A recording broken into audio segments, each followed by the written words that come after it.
Corentin, je vous un petit mot peut-être. Eh bien écoutez, déjà je vous remercie vraiment de nous faire l'honneur de venir nous parler du mobilier national.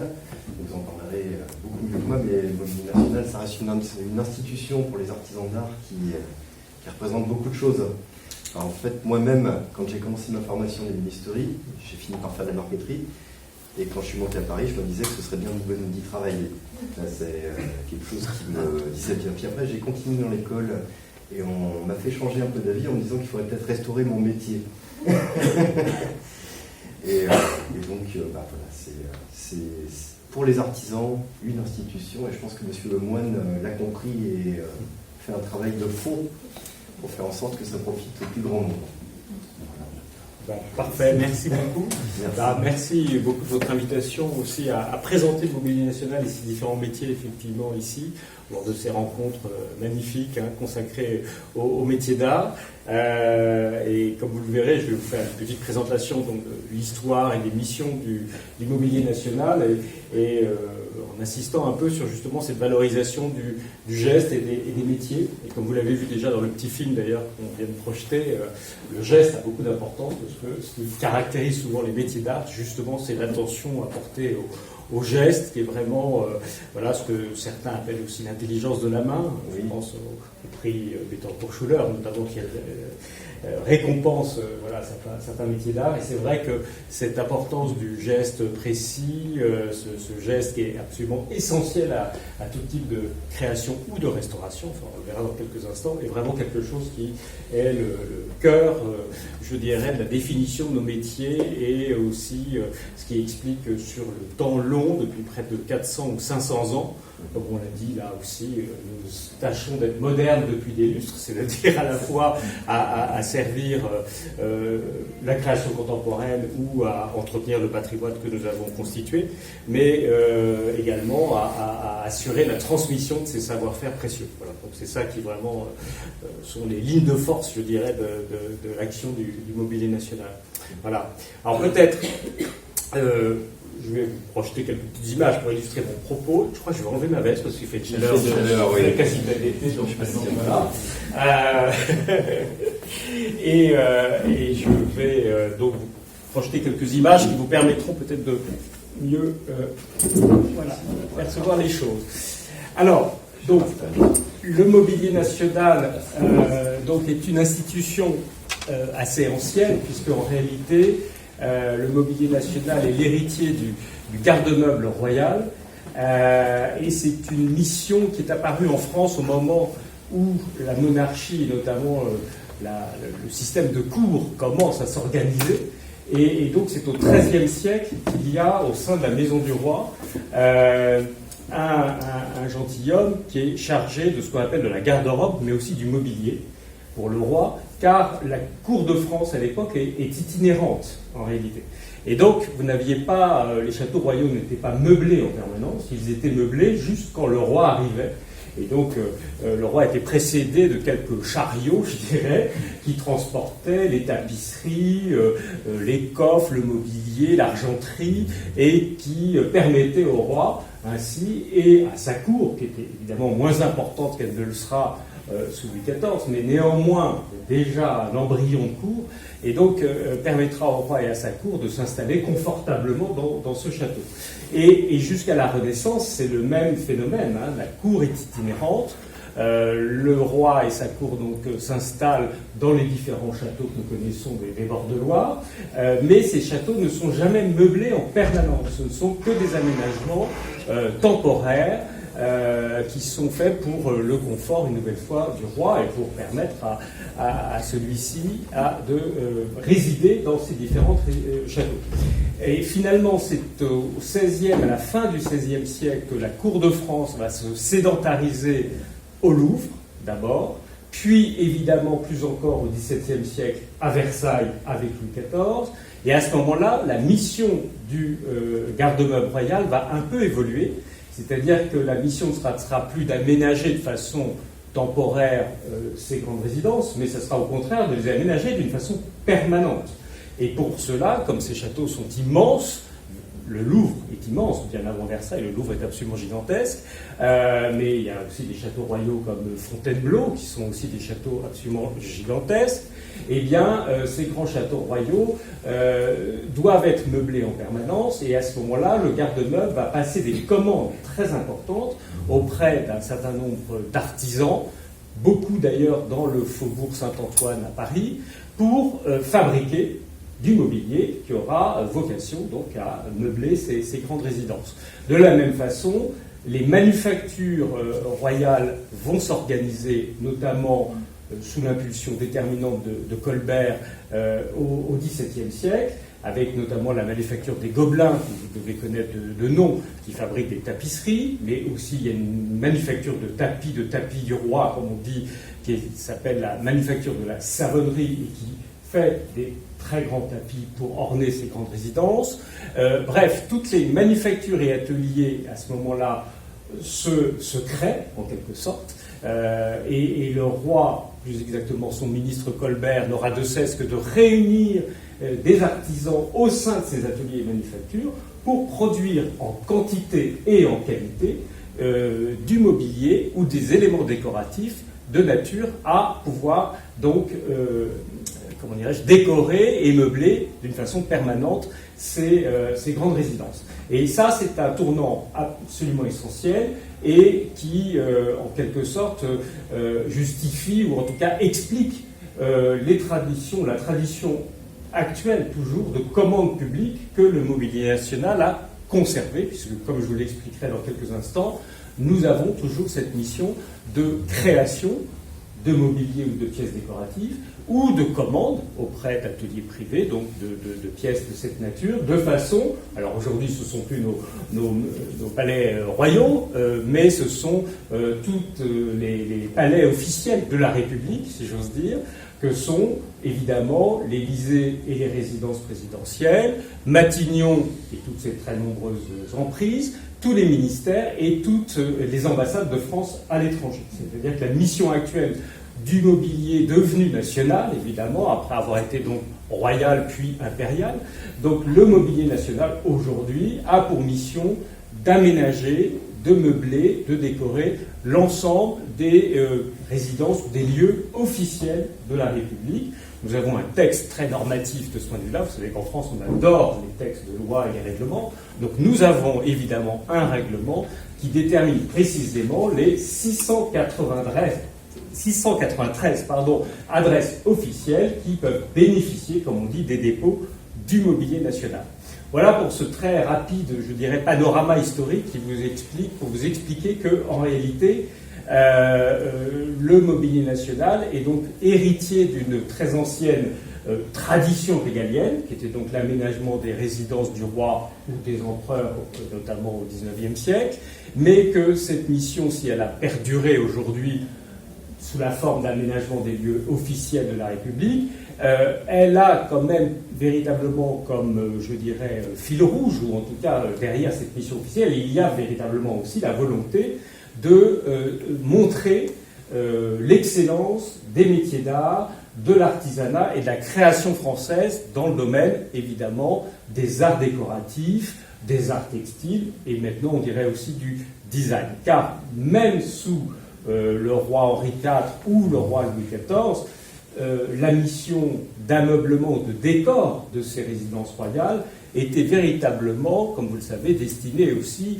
non seulement à assurer bien sûr un certain confort au roi et à sa cour, mais c'était surtout une façon, pardon du terme un peu trivial, mais d'en mettre plein la vue à toute l'Europe pour montrer que la France était un pays qui évidemment était le plus important des royaumes de cette Europe, et que donc Versailles notamment était un lieu d'exercice du pouvoir monarchique évidemment, et que cet exercice du pouvoir monarchique passait également, ou s'exprimait au travers l'extraordinaire richesse et qualité de tout ce qui constituait le décor et l'architecture d'ailleurs de cette cour de France. Et donc c'était un élément, on dirait aujourd'hui, de soft power en fait, français, que l'on voulait déjà affirmer très clairement, en tout cas, dès le XVIe et plus encore au XVIIe siècle.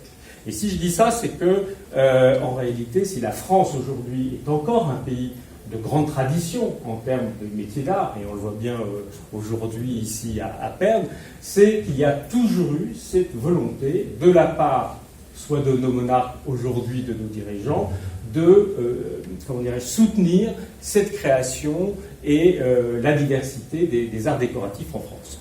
Alors, voilà, donc le Mobilier National, sinon, alors il est à Paris, enfin, son adresse principale, je dirais, est à Paris, dans le 13e arrondissement, justement à l'endroit où se trouvait la manufacture des Gobelins, qui est donc une des manufactures qui dépendent du Mobilier National. Vous voyez là, cette petite image est une des cours de la manufacture des Gobelins. Donc là, on est plutôt dans un environnement du XVIIe siècle, avec d'ailleurs la statue, alors, je ne sais pas comment je peux faire, ça va être plus simple, voilà. Ici, vous avez évidemment la statue de Colbert, parce que c'est lui qui a véritablement organisé l'ensemble de ces grandes manufactures royales en France. Je pourrais citer comme grande manufacture celle que vous connaissez sans doute aussi, qui est apparue un peu plus tard, mais néanmoins qui a été créée dans le même esprit, c'est Sèvres, évidemment, la manufacture de céramique et de porcelaine. Donc ici, une statue de Colbert, et là, vous avez d'ailleurs l'atelier de teinture, d'où sont sorties toutes les laines teintes qui ont permis de fabriquer les tapisseries des Gobelins notamment. Et cet atelier, il est au même endroit depuis 1550. Donc, vous voyez, on peut dire que c'est vraiment un endroit de grande tradition. Ça va faire 500 ans que l'atelier de teinture des Gobelins est au même endroit. Alors, comme c'était un véritable village, on parlait de l'enclos des Gobelins. D'ailleurs, vous avez même une petite chapelle, ce qui permettait donc aux gens qui travaillaient dans cet enclos des Gobelins, de pouvoir d'ailleurs éventuellement s'y marier et d'y être aussi enterrés. Donc c'était vraiment un petit village aux portes de Paris à l'époque. Alors on n'est pas dans Paris, on est dans le faubourg Saint-Marcel. Petit village aux portes de Paris, consacré aux arts et à la création dans le domaine des arts textiles notamment. Ici, vous avez le bâtiment principal du Mobilier National, qui est juste en face de l'enclos des Gobelins, dont je viens de vous montrer une photo. Et là, c'est un bâtiment qui a été construit en 1934 par l'architecte Auguste Perret, pour abriter les ateliers de restauration et également certaines des réserves du Mobilier National. Et c'est le premier immeuble, d'ailleurs, en béton de Paris. Auguste Perret est le grand architecte du béton, c'est lui qui a, vous savez, reconstruit le Havre après la Seconde Guerre mondiale, mais 20 ans avant le Havre, si j'ose dire, il fait ses premiers pas avec l'architecture béton, et notamment en construisant ce bâtiment. Il a fait aussi, un peu avant, le théâtre des Champs-Élysées, mais à l'époque, il n'assume pas le fait de faire un bâtiment en béton, et il le recouvre de marbre, en fait. Alors que là, c'est le premier bâtiment qu'il assume être totalement en béton, donc c'est un bâtiment d'une très grande modernité, et puis aussi, comme vous le voyez, d'une certaine solennité, d'où ce portique avec évidemment le drapeau bleu-blanc-rouge, ses colonnes, etc., parce que Auguste Perret voulait montrer justement le caractère régalien de cette mission d'ameublement et de création, évidemment, du Mobilier National. Alors, là, j'ai choisi de vous montrer une tapisserie qui est tout à fait intéressante parce qu'elle vous raconte un petit peu, mais de façon illustrée, je dirais, tout ce que je viens de vous dire. D'abord, c'est une tapisserie qui a été réalisée et qui appartient à une tenture, c'est-à-dire à une série qui illustre la vie du roi Louis XIV. Donc il y a différents épisodes, évidemment. Il y a le mariage du roi, il y a le traité des Pyrénées, enfin bref, il y a tous les grands épisodes, les hauts faits de la vie du roi. Et là, c'est sa visite aux Gobelins. Donc d'ailleurs, ce qui est amusant, c'est de voir que quand on crée une grande tenture racontant en 16 séquences la vie du roi Louis XIV, une de ces séquences, c'est la visite du roi aux Gobelins. C'est vous dire l'importance que le roi lui-même attachait à ses manufactures et à ses métiers. Donc, là, vous avez le roi lui-même, qui est là, son ministre Colbert, qui l'accompagne. Ici, vous avez Lebrun, donc le grand peintre, premier peintre du roi, à qui l'on voit beaucoup des décors d'ailleurs de Versailles. Et ici, vous avez mon ancêtre administratif, si j'ose dire, également, là, Gédéon Berbier du Metz, voilà, qui était donc le premier grand intendant général du garde-meuble royal. Et donc dans cette tapisserie, on voit que le roi arrive au Gobelin et on lui présente toutes les dernières créations qui ont été faites dans ses ateliers et manufactures. Là, on devine évidemment un tapis de la Savonnerie. Alors, le nom de Savonnerie, je vous le dis tout de suite, c'est pas parce que les tapis sont très doux, etc. Non, c'est que à l'origine, la première manufacture des tapis de la Savonnerie était à l'endroit où se trouvait une manufacture de savon. Voilà. Et du coup, ça a gardé le nom de tapis de la Savonnerie. Comme le château des Tuileries était sur l'endroit où il y avait une ancienne manufacture de tuiles et ça s'est appelé le château des Tuileries. Donc voilà, c'est juste ça. Mais c'est une manufacture, c'est la première manufacture de tapis européens, puisque auparavant les tapis se faisaient plutôt en Turquie ou en Asie mineure. Et donc on importe la technique d'ailleurs des Turcs et on l'adapte et ça donne la manufacture de la Savonnerie ou des tapis. Donc on lui présente des tapis de la Savonnerie. Là, on peut imaginer que c'est une tapisserie qui est roulée sous le bras de ce lissier. Ici même, vous avez d'ailleurs là un grand tableau, parce qu'il y avait également des ateliers de peinture au Gobelin. Vous avez un grand tableau d'après un artiste qui s'appelle Van der Meulen et qui est une des conquêtes du roi. Ici, on lui présente du mobilier en argent massif. Vous le savez peut-être, vous vous en souvenez, Versailles à un moment a été meublé avec du mobilier en argent massif. Et ce mobilier très célèbre a été fondu pour payer des guerres quelques années plus tard, mais il a été créé également dans l'enclos des Gobelins. Vous avez ici là une table que l'on aperçoit, ainsi que là un autre plateau d'une table en marqueterie de bois, mais aussi une marqueterie de pierre, qui était une technique qu'on avait importée, je dirais, de Florence, des Italiens. Bref, ce que l'on voit, c'est qu'à l'époque, notamment la manufacture des Gobelins ne faisait pas, loin de là, que de la tapisserie. On faisait de tout. On faisait donc du tapis, de la tapisserie, on faisait des tableaux, on faisait de la sculpture. Les sculptures qui sont encore dans le parc de Versailles aujourd'hui ont été réalisées à cet endroit-là, par un artiste italien également qui s'appelait Tubi. Vous avez du mobilier d'argent, du mobilier également donc, de marqueterie. Et donc, c'est vraiment cette tapisserie, elle est vraiment illustrative à la fois de l'importance que le roi lui-même accorde à cette politique de promotion des arts et des beaux-arts comme étant effectivement un des leviers de rayonnement de son royaume vis-à-vis de toute l'Europe. Donc c'est vraiment quelque chose de très important. Et l'on voit que c'est donc un foyer de création qui ne va d'ailleurs pas cesser de s'inspirer ou d'aller plus exactement piquer ce qu'il y a de mieux dans tous les pays européens de l'époque pour le faire et le réaliser dans ses manufactures royales. Voilà, donc c'est pour ça que cette tapisserie de l'histoire du roi, d'ailleurs de Charles Le Brun, est absolument essentielle et permet de parfaitement comprendre quelle était la mission et l'importance de la mission accordée à ces manufactures à l'époque. Alors, du coup, évidemment, puisque depuis le XVIIe siècle, on crée des pièces assez exceptionnelles par leur qualité, leur rareté et l'excellence des savoir-faire mobilisés pour leur donner naissance, nous avons évidemment, depuis cette époque, constitué des collections très importantes.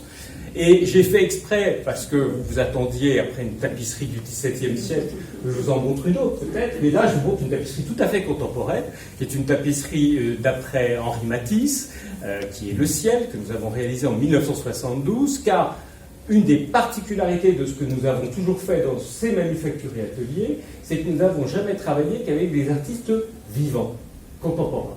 On n'a jamais fait, très exceptionnellement, des retissages, par exemple, de tapisseries anciennes, ou nous n'avons jamais fait de copie, évidemment, de mobilier du XVIIe siècle au XVIIIe siècle, si vous voulez.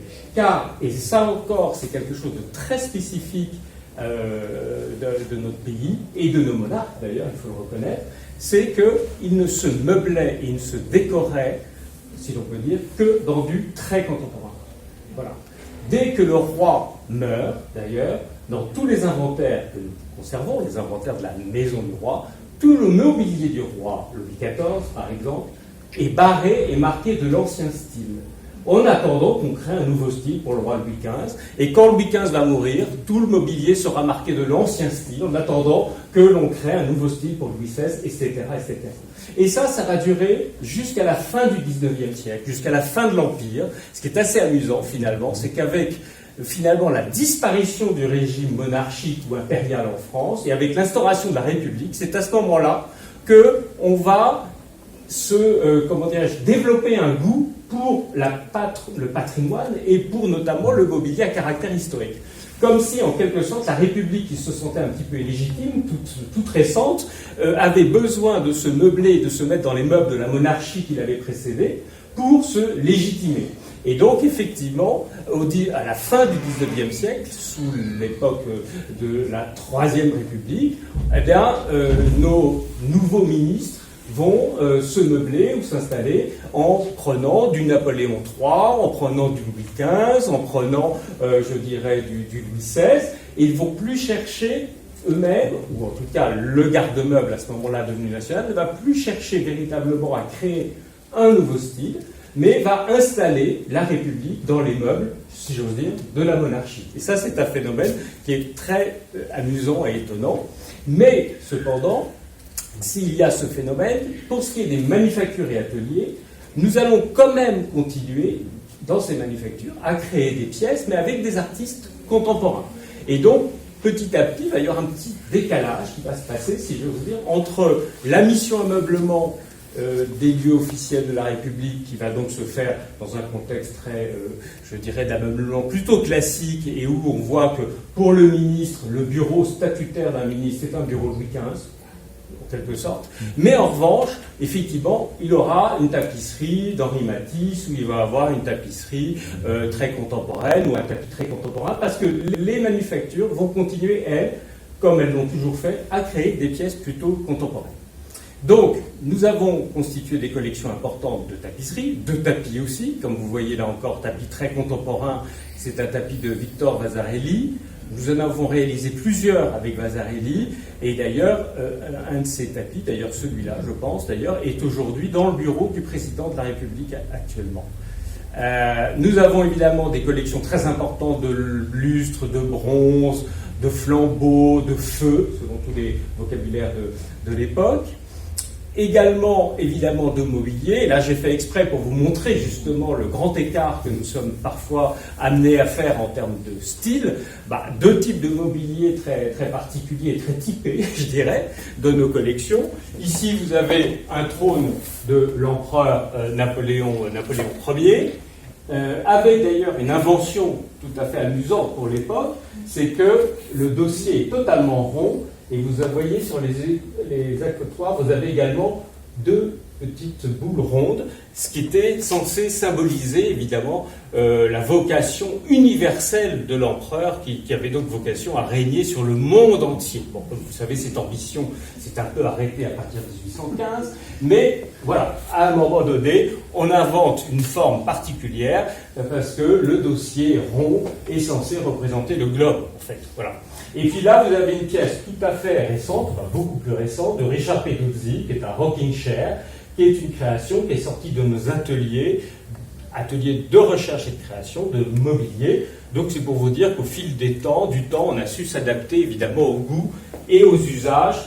Voilà, non pas que nous faisions plus de rocking chair que de trône aujourd'hui, mais enfin disons que néanmoins, nous avons été amenés à faire évoluer évidemment nos créations jusqu'à du très contemporain, comme je vous le disais. Et ça, c'est une des dernières pièces qui est sortie de nos ateliers cette année même. C'est une pièce d'un designer qui s'appelle Benjamin Graindorge, que nous avons réalisé dans nos ateliers, car nous avons des ateliers de création et de prototypage de mobilier. Donc nous faisons des appels à projets. Nous avons sélectionné en espèce ce designer qui s'appelle Benjamin Graindorge, et nous avons réalisé avec lui cette pièce, alors qui est intéressante pour moi, bien des égards. C'est que c'est à la fois une pièce dont on voit bien que la forme est tout à fait contemporaine, enfin on est dans un registre esthétique qui est tout à fait contemporain, mais en même temps, on voit que c'est une pièce qui n'a été rendue possible que par une très grande maîtrise des matériaux et une transformation d'ailleurs d'un certain nombre de ces matériaux. Ça, c'est de la porcelaine, par exemple. Ici, le cuir est entièrement, le bureau est entièrement gainé de cuir. Là, vous avez du bois, c'est du noyer. Là aussi, c'est du noyer, et ça, c'est une marqueterie de noyer qui a été faite de façon traditionnelle, comme on faisait de la marqueterie au XVIIe siècle. Donc, c'est vraiment, vous voyez, l'adaptation d'une technique très traditionnelle, qui est celle de la marqueterie, comme il y avait la marqueterie boule, et que nous avons adaptée au goût d'aujourd'hui, bien sûr, avec là, évidemment, des matériaux qui sont différents. Ce sont différentes espèces de noyer. Et en fait, quand on est un petit peu, là sur la photo c'est moins évident, mais quand on s'éloigne un peu de ce meuble, ça donne un peu l'impression comme d'une forêt de bouleaux, les troncs d'une forêt de bouleaux. Voilà. Donc, si vous voulez, ce qui est intéressant pour nous, c'est que c'est à la fois une pièce très contemporaine, mais qui n'a été rendue possible que parce qu'elle a été réalisée en utilisant des savoir-faire les plus traditionnels de l'ébénisterie, de la menuiserie de siège, des gainiers, comme j'ai envie de dire au XVIIIe ou au XVIIe siècle. Donc c'est ça qui nous intéresse nous beaucoup, c'est que nos créations contemporaines, c'est pas du design, je dirais, minimaliste, avec des matériaux comme des tubes ou du plastique ou des composants, je dirais, des matériaux composites, comme on dit, voilà. Vous voyez, on inscrit nos créations en mariant, je dirais, enfin, on essaie de faire en sorte que nos créations permettent de marier des savoir-faire ancestraux, traditionnels, à, je dirais, un goût et une esthétique contemporaine. Et c'est vraiment ce qui va le plus caractériser aujourd'hui le travail que nous faisons. Après une époque, je vous dis, ou dans une époque où il y a encore beaucoup de design minimaliste, on s'inscrit dans une tradition un peu différente, qui donne ce type de résultat. Et pour le coup, on est probablement, en termes de fabrication de mobilier, les seuls à pouvoir réaliser ce type de pièces qui sont très, très singulières en termes à la fois de réalisation et d'esthétique. Alors, nos missions, je les ai évoquées, bien sûr, la restauration de nos collections, comme vous l'imaginez. C'est pour ça que j'indiquais que dans le bâtiment d'Auguste Perret, nous avons un certain nombre d'ateliers de restauration. Ils sont au nombre de 7, je ne vais pas vous les énumérer. Là, on voit, c'est la restauration de menuiserie de sièges. Donc, ils ne font que de restaurer les sièges qui sont en fait souvent les meubles les plus compliqués à faire, parce que évidemment ce sont ceux qui sont soumis à le plus rude épreuve, parce qu'ils y servent en permanence, et donc c'est un métier à part qui est distinct de celui de l'ébéniste. Nous perpétuons évidemment et transmettons des savoir-faire tout à fait exceptionnels et plusieurs fois séculaires. Ici, c'est la tapisserie de basse lisse. La basse lisse, c'est quand le métier est horizontal, et la haute lisse, c'est quand le métier est vertical. Donc ça, c'est donc la basse lisse. Et là encore, c'est un atelier, enfin une manufacture que nous avons à Beauvais. Parce que ce que j'aurais dû vous dire d'ailleurs, c'est que si nous étions national, ce n'est pas uniquement parce que nous avions une mission réputée être nationale, voire même internationale, si l'on considère qu'on doit meubler les ambassades de France à l'étranger, mais nous sommes aussi national parce qu'en fait, nous avons des manufactures et ateliers partout en France. Là, c'est de la basse lisse, c'est de la manufacture de tapisserie de Beauvais. Nous avons aussi une manufacture de tapis de la savonnerie à Lodève, près de Montpellier. Nous avons également des manufactures à Aubusson pour la tapisserie, et nous avons des manufactures, ou plutôt des ateliers de création de dentelles au Puy et à Alençon. Donc vous voyez, nous avons des manufactures et ateliers un petit peu partout en France qui donc tous relèvent du mobilier national. Donc, dans nos missions, évidemment, perpétuer et transmettre ces savoir-faire. Je vous parlais de la dentelle à l'aiguille, en voilà un exemple. Alors, les dentelières à l'aiguille, elles ne peuvent travailler que 3 heures par jour, parce que si au bout de 3 heures, la vue baisse et s'abîme, et vous savez, il y a une représentation très traditionnelle de la dentelière aveugle, parce que ces pauvres filles qui souvent travaillaient dans des ateliers, qui étaient d'ailleurs dirigés de main de maître par des sœurs, généralement, perdaient la vue à l'âge de 30 ans, généralement. Donc c'est une image très traditionnelle de la dentelière aveugle. Donc je vous rassure, chez nous, elles ne travaillent que 3 heures par jour sur la dentelle. Après, elles font de la broderie pour se reposer les yeux. dentelle à l'aiguille, que nous avons fait inscrire au patrimoine immatériel de l'UNESCO. C'est vous dire tellement c'est un savoir-faire qui est précieux et devenu très rare. Alors, dans notre mission, et vous l'avez compris, pour nous, c'est évidemment soutenir la création contemporaine, et notre rôle, notre objectif est donc d'utiliser cette mission d'ameublement des lieux officiels de la République pour montrer je dirais, l'excellence de la création française contemporaine. Ici, vous avez le Salon des ambassadeurs au Palais de l'Élysée, qui est donc l'endroit où a lieu le Conseil des ministres, généralement. Donc vous avez ce magnifique décor, évidemment, de bois doré, et vous avez ici un tableau d'une artiste contemporaine décédée il y a quelques années, mais Geneviève Haas. Vous avez ici un tapis d'agame qui est sorti de nos ateliers de la savonnerie, et là, c'est la table du Conseil des ministres que nous venons d'installer d'ailleurs très récemment, il y a 2 mois de cela, au Palais de l'Élysée, car auparavant il n'y avait pas de table du Conseil des ministres. En fait, le Conseil des ministres se faisait sur des tréteaux, des grandes plaques de médium, et on recouvrait ça d'un jupon, voilà, d'une feutrine, si vous voulez, ce qui n'était pas l'exploit le plus exceptionnel en termes de création. Vous m'accorderez que c'était à peu près ce qu'on peut faire pour chez soi, donc ce n'était pas vraiment illustratif de tous les talents qu'on pouvait développer. Donc on a relevé le défi de créer cette table du Conseil des ministres. Pourquoi c'est un défi? Parce qu'en réalité, elle ne reste jamais en permanence dans ce salon. Elle doit être montée et démontée chaque fois qu'il y a le Conseil des ministres. Donc elle doit pouvoir être démontée et mise sur des chariots qui eux-mêmes doivent rentrer dans les monte-charges de l'Élysée pour être stockés en attendant le mercredi suivant et le Conseil des ministres suivant. Donc voilà, donc il fallait que ça soit montable et démontable très rapidement, que ça soit solide mais esthétique, que ça soit raccordé, soit non raccordé, c'est-à-dire qu'on puisse y brancher des ordinateurs si on le veut, mais comme le Conseil des ministres est souvent...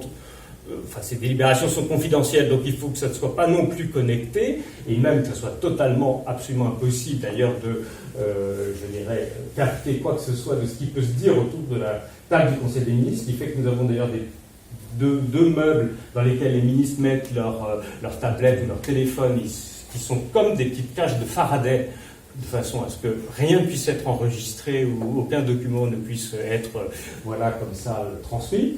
Et nous avons décidé de faire un cahier des charges et d'appeler des jeunes de nos écoles d'art appliqué pour essayer de nous proposer un nouveau dessin pour cette table du Conseil des ministres. Et ce sont 4 jeunes d'une école qui s'appelle l'ENSAMA, donc ancienne école Olivier de Serres, des jeunes de 22-23 ans, qui ont remporté ce concours que nous avions organisé, et nous avons réalisé cette table dans nos ateliers, en y associant aussi des entreprises privées qui avaient des savoir-faire que nous n'avions pas nous, et ça c'est tout à fait notre rôle et ce que nous recherchons à faire, c'est-à-dire d'essayer d'aider aussi et de valoriser le travail d'entreprises privées qui ont des savoir-faire très rares partout dans notre pays, et de leur donner comme ça un petit peu de la part de lumière qui peut leur revenir grâce à un projet aussi médiatisé ou médiatique que celui-ci.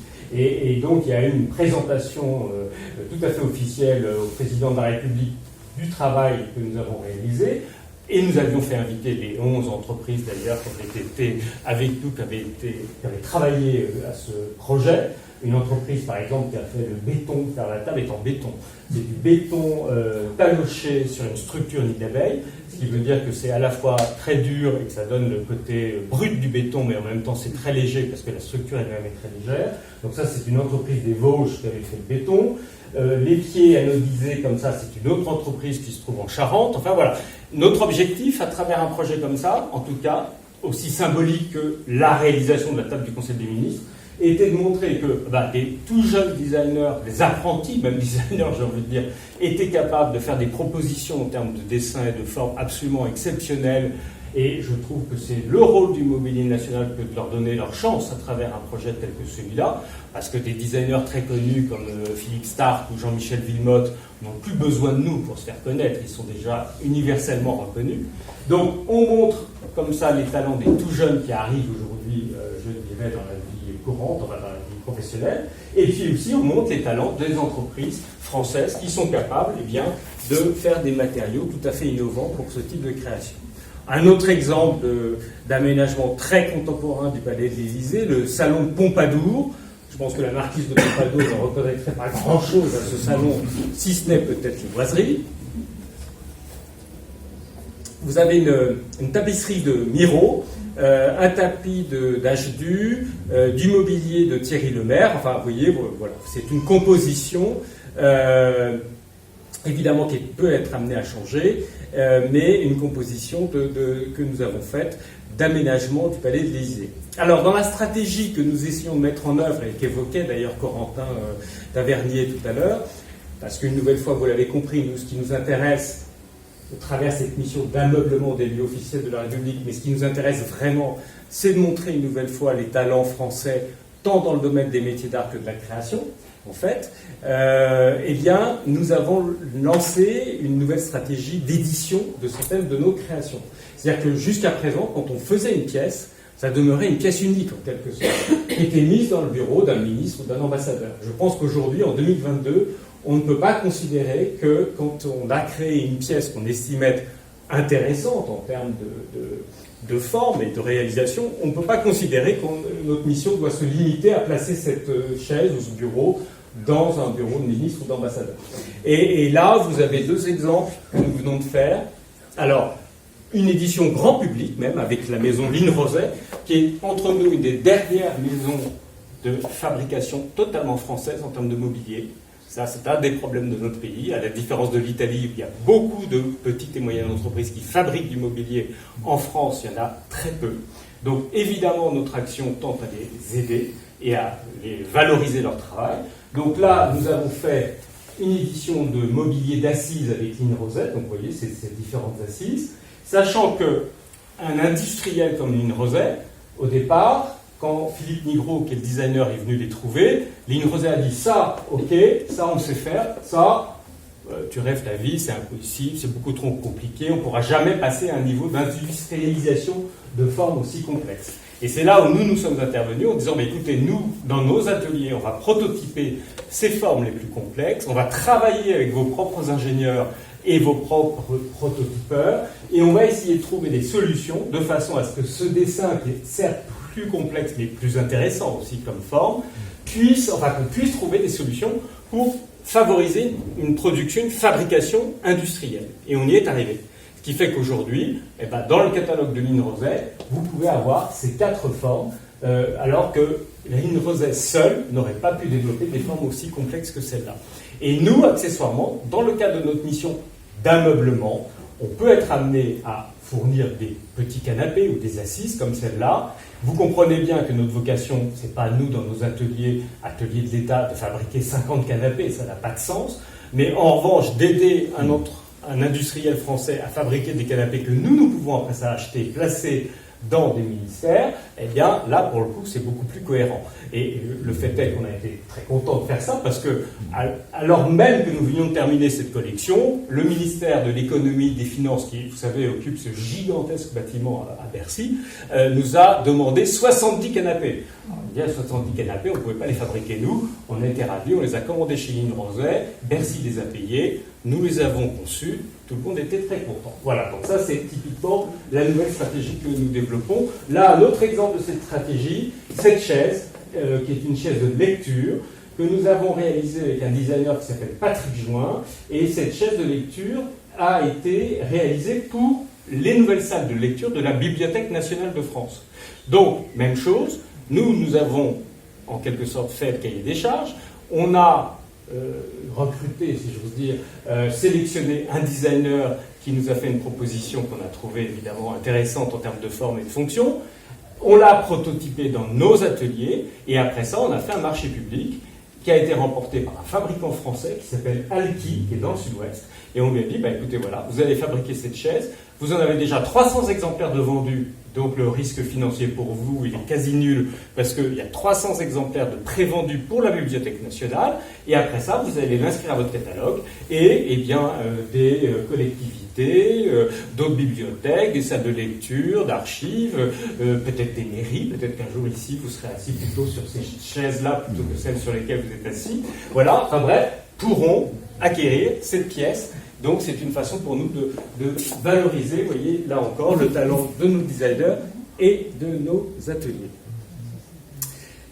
Donc soutenir les métiers d'art, là encore, un autre exemple de ce que nous avons fait. Ça, c'est une très grande commande que nous avons eue du Royaume du Danemark, qui nous a commandé 16 tapisseries monumentales. La reine du Danemark adore la tapisserie. Donc on adore la reine du Danemark. Et donc nous avons donc eu une commande de 16 tapisseries de la part de la reine du Danemark. À partir de ce moment-là, il y avait deux solutions. Soit on faisait faire ces 16 tapisseries dans nos manufactures nationales, soit, et c'est l'option que nous avons prise, on en réalisait 4 dans nos ateliers nationaux et on en confiait 12 dans des ateliers privés qui sont à Aubusson. Et c'est l'option que nous avons choisie parce que ainsi, les ateliers privés de Aubusson, eh bien, ils ont 4 ans de travail assurés grâce à cette commande. Et là encore, je trouve que c'est plutôt le rôle et la mission du Mobilier National que d'aider également le secteur privé dans le domaine, dans les domaines en tout cas de compétences qui sont des compétences qui nous sont communes en quelque sorte. Donc c'est notre rôle est de les aider parce que si un jour il n'y a plus que dans les ateliers nationaux des Gobelins que nous faisons des tapisseries, ça veut dire qu'en réalité, l'art de la tapisserie sera mort en France. Donc c'est important de soutenir les ateliers privés. Donc c'est ce que nous avons fait avec cette très belle commande du Danemark. Et le prince héritier, prince Frédéric, je crois, vient en mois d'avril à Aubusson pour visiter les ateliers privés et découvrir où on est l'avancement de la commande de sa mère. Voilà, donc là encore, c'est une petite image qui vous montre le travail qui est engagé à Aubusson. Soutenir les métiers d'art, je vous l'ai dit, c'est aussi par le biais de campagnes de restauration. Nous avons des ateliers de restauration nous-mêmes, bien sûr, mais ces ateliers ne sont pas compétents en toutes choses. Il y a des domaines dans lesquels nous ne sommes pas compétents forcément. Par exemple, là, les luminaires, ce que vous voyez typiquement, ce n'est pas le genre de choses pour lesquelles nous avons le plus de compétences. Et donc, nous avons décidé, pendant la crise du Covid, alors que nous savions que des ateliers privés de restauration pouvaient souffrir de la disparition de leur clientèle, et je pense notamment à certains ateliers qui travaillaient beaucoup avec une clientèle américaine qui a totalement disparu pendant 2 ans. Et donc, eh bien, nous avons obtenu du ministère de la Culture et du ministère des Petites et Moyennes Entreprises une enveloppe d'1 million d'euros dans le cadre du plan de soutien, dans le cadre de la crise du Covid. Et ce 1 million d'euros, nous l'avons consacré exclusivement à un plan de restauration que nous avons confié à des ateliers privés pour restaurer des pièces de nos collections, mais pour les faire travailler eux aussi et leur donner du travail pendant cette période de vache maigre qui était vraiment problématique. Voilà. Donc c'est aussi dans notre mission, nous estimons, que d'aider là encore dans le domaine de la restauration des ateliers et nous avons en ce moment même à Paris d'ailleurs une exposition que je vous invite à venir voir si vous avez l'occasion de passer à Paris qui s'appelle Le Chic, qui est sur le mobilier des années 1930 à 1960. Et c'est justement une partie de ce mobilier qui a été restauré pendant le Covid que nous exposons. Parce que dans les années 30 à 60, le mobilier créé est un mobilier très sophistiqué, souvent, qui associe des matériaux aussi compliqués à créer ou à restaurer que la laque, le parchemin, le galuchat, des incrustations de bronze, enfin bref, c'est généralement des essences de bois aussi assez complexes, comme les bennes de Macassar, enfin des choses comme ça. Et donc, c'est vrai que nous n'avions pas forcément ces savoir-faire dans nos ateliers, des petits ateliers privés l'avaient, donc ils ont pu travailler à la restauration de ces pièces qui sont redevenues magnifiques, et nous les exposons en ce moment dans cette exposition. Et d'ailleurs, dans l'exposition, nous avons fait des petites captures vidéo, des petits écrans, qui montrent un certain nombre des artisans qui expliquent comment ils ont restauré le galuchat qu'on voit sur la commode qui est exposée à côté, ou comment ils ont restauré la laque que l'on voit sur le meuble à côté, etc., etc. Donc toujours, vous voyez, dans cette idée de valoriser les savoir-faire, valoriser les métiers d'art, ceux de la création comme ceux, en l'espèce, de la restauration. Et j'en terminerai juste par cela avec cette petite cartographie. J'ai demandé que l'on fasse spécialement, d'ailleurs un peu pour vous montrer justement, là encore, le caractère un peu national de nos activités. Et avec, alors, le détail n'a pas d'intérêt, mais ça vous montre un petit peu la cartographie de tous les ateliers avec lesquels nous travaillons en France. Voilà. Alors, nous avons des métiers d'art, évidemment, qui sont exercés, pratiqués au Mobilier National. Donc les ébénisteries, les maquetteurs, les bronziers, l'hôtelier, etc.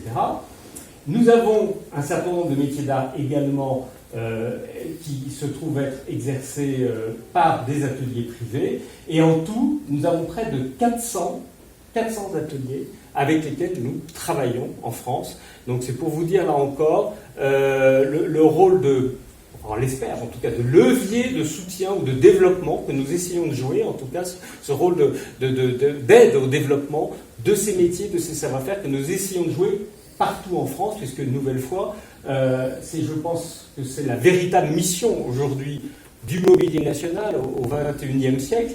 C'est, je dirais, non pas la finalité absolue de nos missions, c'est pas l'ameublement des lieux officiels de la République, mais c'est vraiment le soutien au métier d'art et à la création dans le domaine des arts décoratifs et du design. Vous voyez, donc il y a eu un peu, on a fait un petit changement quand même de perspective depuis notre bon roi Louis XIV. Voilà, aujourd'hui quand même, mais je pense que le roi Louis XIV, il était dans cette idée aussi, là, d'ailleurs, de toute manière, c'était de valoriser l'ensemble de ses savoir-faire et de ses métiers d'art. Et là encore, parce que souvent, vous savez, on s'interroge sur l'intérêt qu'il y a à faire perdurer ce type de métier ou de savoir-faire, je pense que c'est, de mon point de vue, évidemment essentiel, parce qu'il ne faut pas oublier une chose, c'est que l'histoire de nos manufactures et ateliers nationaux, comme je l'ai rapidement évoqué, c'est ce qui a permis à la France, depuis le XVIIe siècle, d'incarner un certain art de vivre, en quelque sorte. Et c'est ce qui explique que, d'une façon presque naturelle, toutes les grandes industries du luxe qui se sont développées, ces grandes industries du luxe soient françaises. Les plus grands groupes de luxe au monde sont français, quand même. C'est LVMH, Louis Vuitton, c'est Hermès, c'est Chanel, c'est Kering. Ces 4 groupes-là sont les plus grands groupes de luxe au monde. Pourquoi est-ce qu'ils se sont très naturellement, je dirais, imposés dans un secteur pourtant très, très concurrentiel ou très concurrencé? C'est parce que la France était de tout temps, ou depuis le XVIIe siècle, porteuse de cette image d'art de vivre, de qualité de vie, et que, évidemment, c'est très important, de mon point de vue, même d'un point de vue économique et social, de conserver du coup ces métiers, car c'est un terreau très riche de savoir-faire et de compétences, et dont sortiront peut-être, dans 50 ans ou 100 ans, les futures grandes entreprises également du luxe, ou c'est un domaine en tout cas de développement des territoires aussi, qui je pense être totalement essentiel. Donc je crois que la mission qui doit être celle du mobilier national aujourd'hui est plus que jamais d'entretenir sur l'ensemble du territoire ces savoir-faire, ces métiers d'excellence, ces métiers d'art, puisqu'une nouvelle fois, je crois très sincèrement qu'ils sont tout à fait porteurs de possibles développements économiques et du coup créateurs d'emplois, et c'est une façon, je trouve, intelligente de s'inscrire dans la tradition, mais tout en étant au service du développement de notre pays aujourd'hui même. Écoutez, voilà ce que je voulais vous dire. Maintenant, si vous voulez...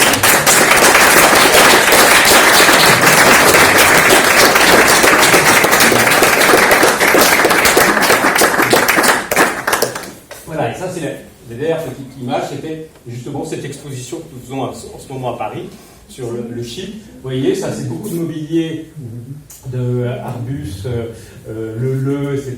Donc c'est du mobilier des années 40-50. Le décor a été fait par Vincent Darré, donc c'est bien amusé, je veux dire. Voilà, et c'était pour montrer cette espèce de raffinement, voilà.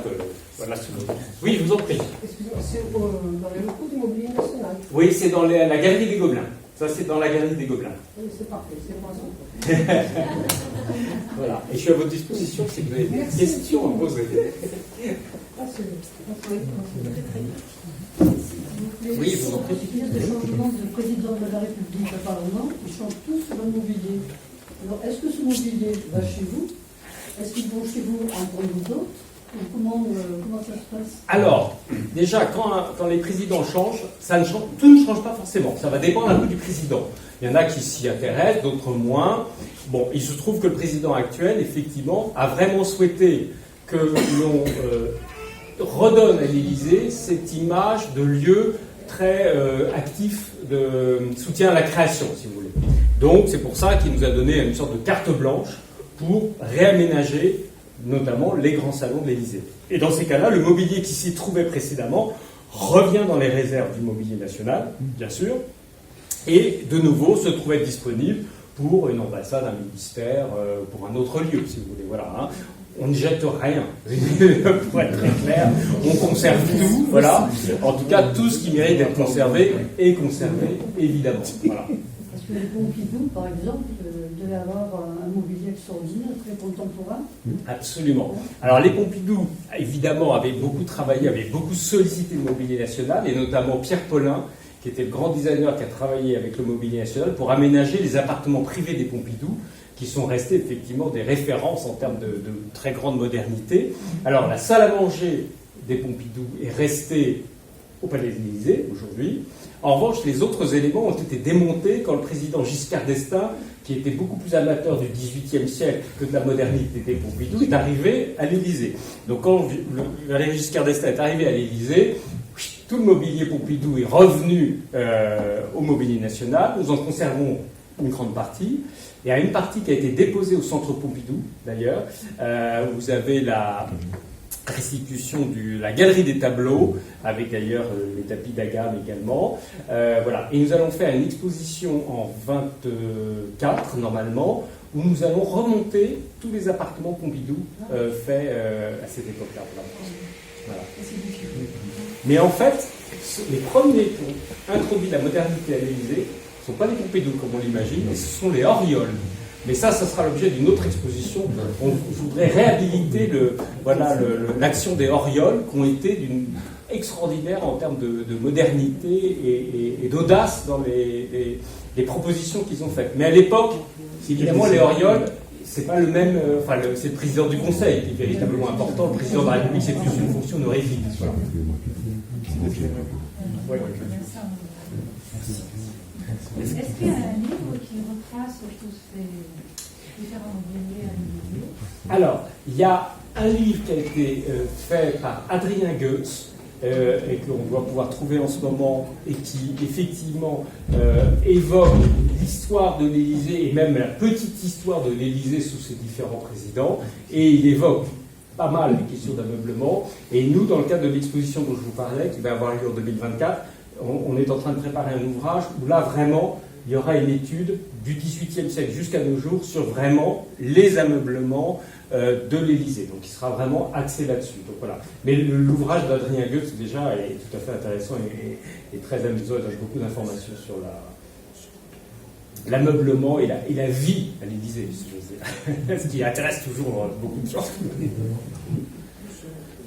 Une question un peu iconoclaste. La presse se fait de temps en temps l'écho de ministres qui partiraient avec des objets. Est-ce que c'est une réalité et quelle est l'importance de cette chose? Alors, en termes de presse, c'est ce qu'on appelle un marronnier. Voilà. C'est-à-dire que c'est quelque chose qui revient chaque année à l'occasion de la publication d'un rapport, généralement, mais qui est en réalité un rapport, si vous voulez, qui est une collation, si j'ose dire, de chiffres depuis les années 1848. Alors oui, depuis 1848, il y a des pertes, je dois vous le dire. Voilà, et notamment au moment des guerres, il y a eu des pertes importantes. Maintenant, les ministres partant avec du mobilier, c'est une légende. Vous imaginez bien qu'aujourd'hui, sauf si le ministre veut faire la une de la presse et interrompre assez brutalement sa carrière, il n'a pas intérêt à partir avec quoi que ce soit. Et nous avons, depuis plus de 25 ans maintenant, des opérations de récollement que nous faisons, qui permet effectivement, au moment où un ministre arrive ou pas, de bien vérifier que tout se trouve en place. Et généralement, quand il y a des disparitions, elles sont très temporaires. En réalité, ce qui se passe souvent, si vous voulez, c'est que dans les ministères, il y a des mouvements, il y a un conseiller de ministre qui dit « Ah bah tiens, finalement, je vais m'installer dans tel bureau », il part avec son mobilier, il ne le signale pas au mobilier national, et du coup, nous, on va dire « Ah bah tiens, le mobilier est manquant », mais on sait très bien que dès qu'on va faire un récollement complet du ministère, on va retrouver le mobilier qui aura été changé de pièce, si vous voulez. Voilà. Donc, voilà. Mais les journalistes adorent ça. Ils adorent ça c'est évident. Voilà. Et il y a eu encore, il y a quelques temps de ça, effectivement, quelques articles sur le sujet. Bon, par exemple, des pièces de Sèvres. Mais les pièces de Sèvres, ce sont des pièces de céramique qui servent, je dirais, assez communément, ça peut se casser, etc. Et c'est évident que quand un service de Sèvres est en place dans une ambassade ou dans un ministère depuis 100 ans, vous voulez, oui, il y a des pertes. Voilà. Mais des gens qui intentionnellement partent maintenant avec des objets qui appartiennent de collections nationales, ils savent très bien qu'ils s'exposent à des graves problèmes. La dernière fois que ça a été le cas, de façon là totalement volontaire, c'était une préfète. On a porté plainte, la préfète a été radiée de la fonction publique, elle a pris 2 années de prison ferme, si vous voulez, et une amende colossale. Donc je pense que ça va réfréner les éventuelles vocations dans ce domaine. Voilà. Est-ce que c'est pas la même chose à Matignon ou dans d'autres grands ministères? C'est pareil. Quand il y a un nouveau ministre, Oui, tout à fait. Alors, je ne dis pas forcément. Il y a certains ministres qui s'installent dans les meubles de leurs prédécesseurs, ça n'en pose aucun problème. Et il y a aussi des ministères, si vous voulez, dans lesquels l'ameublement est un ameublement à caractère historique. Et par exemple, on ne va pas forcément le changer. Par exemple, l'hôtel de Brienne, qui est l'hôtel du ministre de la Défense, il y a un ameublement historique qui est là, qui est l'ameublement des ministres de la Défense depuis 100 ans, depuis Clémenceau, je crois. Bon, bien, il est évident que ça peut arriver, mais la plupart des ministres qui arrivent là gardent le bureau de Clémenceau, entre guillemets. Enfin, vous voyez, voilà. Donc, ça dépend des ministères et ça dépend des ministres, j'ai envie de dire. Voilà. Il y en a certains qui vont avoir envie ou besoin d'incarner leur propre administration, leur passage dans ces moments-là, par le choix effectivement d'un certain type de mobilier. Et nous, on est ravis, parce qu'on est là pour ça, d'abord, et nous, ça nous permet de faire des propositions différentes en termes d'aménagement, de restaurer d'ailleurs ce qui se trouvait en place depuis un certain temps. Enfin voilà, donc nous, on l'encourage plutôt, je dirais, mais tous ne sont pas forcément désireux de ça. Enfin, ça dépend vraiment, c'est très variable. Et est-ce qu'à l'Élysée, par exemple, il y a des pièces qui ne doivent pas changer, comme l'hôtel de Fliguen, qui ne doivent jamais changer de décor? Alors, les pièces peuvent changer de décor à l'Élysée, le fait est qu'elles ont quasiment toutes changé de décor, mais il y a des meubles qui ne sortiront pas de l'Élysée pour autant. Par exemple, le bureau du général de Gaulle. Le bureau du général de Gaulle, symboliquement, effectivement, il ne quittera jamais l'Élysée. Donc auparavant, il était dans le bureau du président de la République, qu'il utilisait. Là, ça a changé. Maintenant, il est dans le salon Murat, donc au rez-de-chaussée, et il est d'ailleurs dans le parcours de visite de l'Élysée, puisque l'Élysée se visite de toute manière 3 fois par semaine. Je crois qu'il y a des visites qui sont organisées, notamment du rez-de-chaussée, pas du premier étage, parce que le bureau du président, c'est un peu compliqué quand même. Mais du coup, le bureau du général de Gaulle a été mis au rez-de-chaussée, donc il est dans le parcours de visite de l'Élysée, mais il ne quittera pas l'Élysée, ça c'est évident. Il y a comme ça d'autres pièces. Il y a une grande console aussi qui est en céramique de serre, qui a été là du temps des Murat. C'est une pièce qui ne bougera pas. Voilà, donc il y a quelques pièces un peu symboliques comme ça. Voilà, il y a tout un boudoir Murat qui ne bougera pas non plus. Madame, vous évoquiez les aménagements Pompidou. La salle à manger Pierre Paulin, elle ne bougera pas parce que c'est un ensemble assez extraordinaire et un marqueur d'une certaine création dans les années 70. On ne voit pas aujourd'hui l'intérêt ou, je dirais, à changer ou à démonter cet aménagement. Voilà, donc il y a quelques pièces ou quelques mobiliers qui ne bougent pas. Merci d'abord pour la qualité de votre intervention. Je découvre aujourd'hui le mobilier national. Moi, je le voyais comme plutôt quelque chose, un garde-meuble quelque part. Je constate je vois que vous participez activement à l'essor de l'artisanat français, surtout. Et qu'en est-il de la formation, vous embauchez des jeunes, vous faites de l'apprentissage, vous soutenez? Alors, oui à toutes vos questions, d'une certaine façon. Alors, on est une école, nous-mêmes, de formation pour les métiers que nous ne sommes plus les seuls à enseigner, d'une certaine façon. Par exemple, pour ce qu'on appelle les lissiers, c'est-à-dire ceux qui font les tapisseries. Les lissiers ou les savonniers. Les lissiers, ce sont ceux qui créent des tapisseries, de haute lisse ou de basse lisse, et les savonniers, ce sont ceux qui font les tapis. Là, pour le coup, que ce soit la création ou la restauration, nous sommes les seuls à l'enseigner vraiment. Et donc, on a une école de formation sur 4 ans, qui est l'école des arts textiles des Gobelins. Et donc, nous délivrons un brevet des métiers d'art et un CAP également des métiers d'art dans ces domaines-là. Donc là, nous assurons nous-mêmes la formation. À l'issue de ces 4 années de formation, ils passent un concours, s'ils le réussissent, ils intègrent à ce moment-là les équipes du mobilier national. Et dans les autres domaines, nous pratiquons beaucoup d'apprentis qui viennent de l'école Boulle, de l'école Bleue, de l'ENSI des ateliers. On a la chance en France d'avoir d'assez bonnes écoles dans le domaine des métiers d'art, et donc nous prenons des jeunes qui sortent de ces écoles. Voilà. Également l'ENSAMA, donc Olivier de Serres, par exemple, pour la NAC. Enfin, vous voyez, voilà. Donc nous prenons des jeunes qui sortent de ces écoles, et nous accueillons beaucoup d'apprentis aussi de ces écoles. Voilà. Parce que la formation est vraiment un truc très important pour nous. Là, c'est absolument essentiel. Et nous sommes co-créateurs d'un campus qui s'appelle Métiers d'art et design, qui est installé au Gobelin et qui réunit, avec le rectorat de Paris, 19 lycées professionnels et également les écoles d'art appliqué, donc, que je viens de citer. Donc en tout, il y a 37 établissements. Voilà. Alors justement, par rapport à... Vous avez parlé de lycée professionnel. Moi, je trouve qu'en France, on a un problème avec les arts, enfin, les métiers manuels. De mon passé industriel, je me suis entendu dire, il y a ceux qui savent et il y a ceux qui font.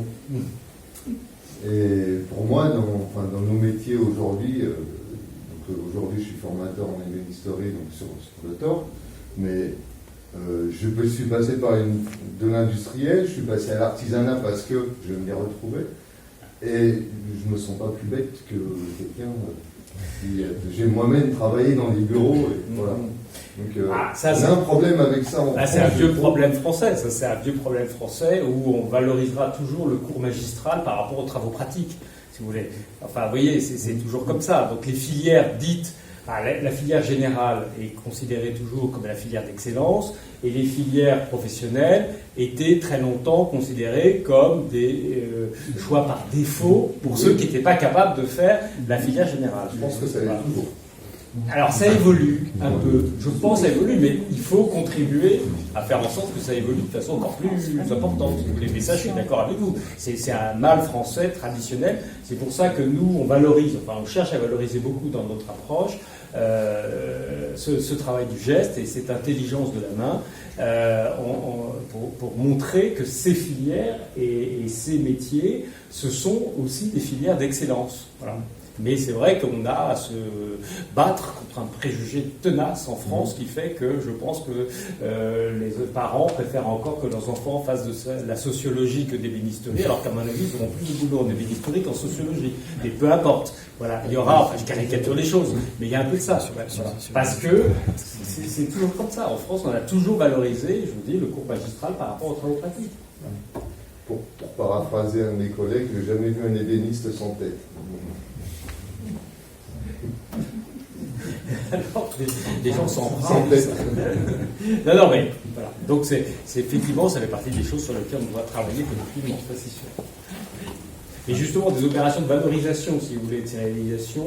Et vous voyez, l'opération qu'on a faite, par exemple, à l'Élysée, où on a fait recevoir par le président de la République tous ces maîtres d'art, chefs des travaux d'art, artisans d'art, etc., qui ont contribué à la réalisation de la table du Conseil des ministres.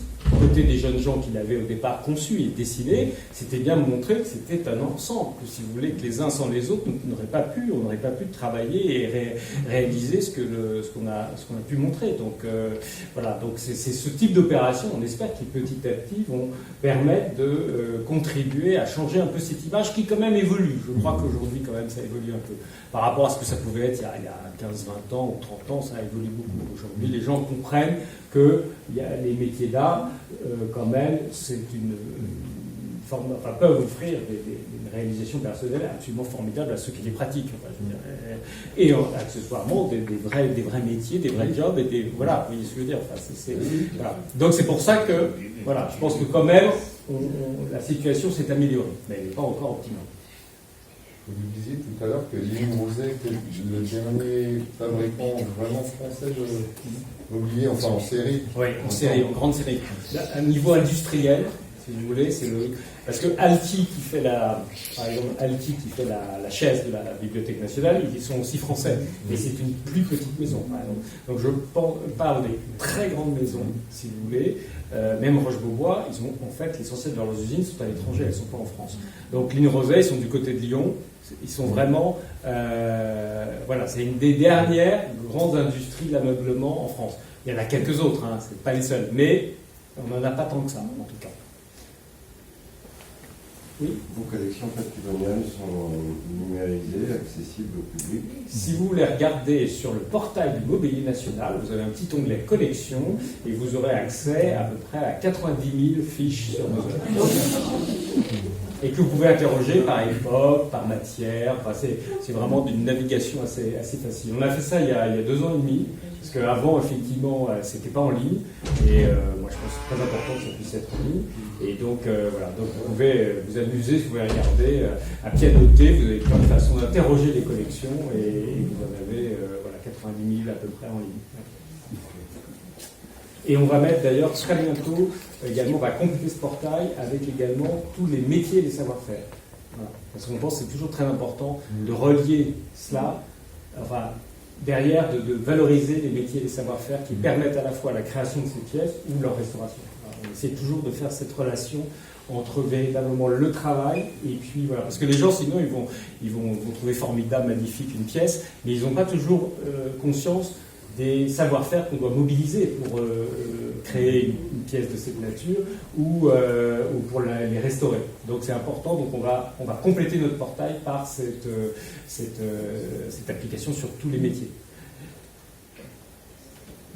Vous avez été sollicité à l'étranger pour des expositions, je pense à des pays par exemple comme le Japon.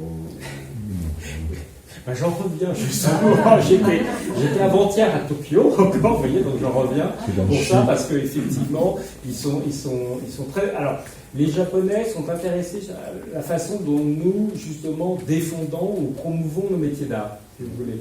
Eux, ils ont, vous savez, ce système des trésors vivants nationaux. Si on fait un petit parallèle, c'est ce dont on s'est inspiré quand on a, nous, créé les maîtres d'art. C'est un peu un système un peu équivalent.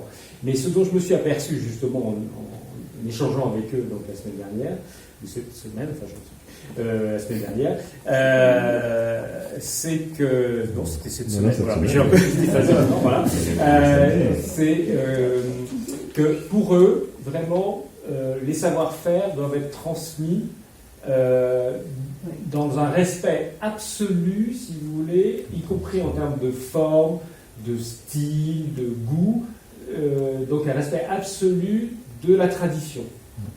Alors quand moi j'aurais fait un peu une présentation un petit peu comme celle-là et je leur ai fait comprendre que nous, la façon que nous avions de promouvoir ou de transmettre ces savoir-faire, c'était certes la tradition du geste, la tradition des savoir-faire eux-mêmes, enfin, mais avec le goût et les formes du temps d'aujourd'hui, ça c'est un truc qui les sidère.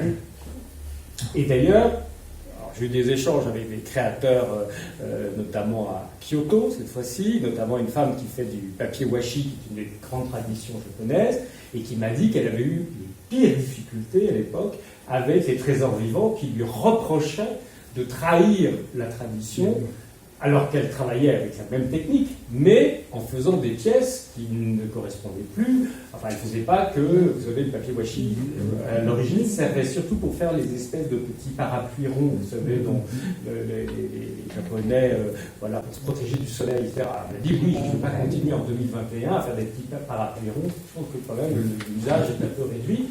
Donc elle fait des grands panneaux décoratifs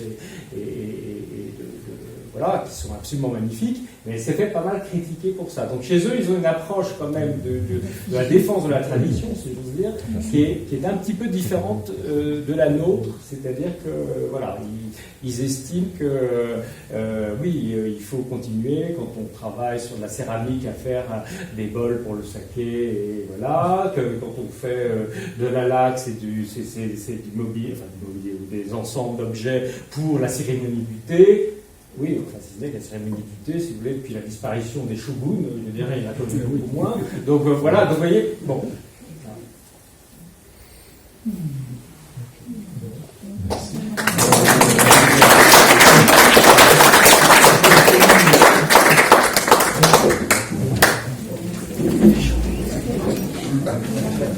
Bravo,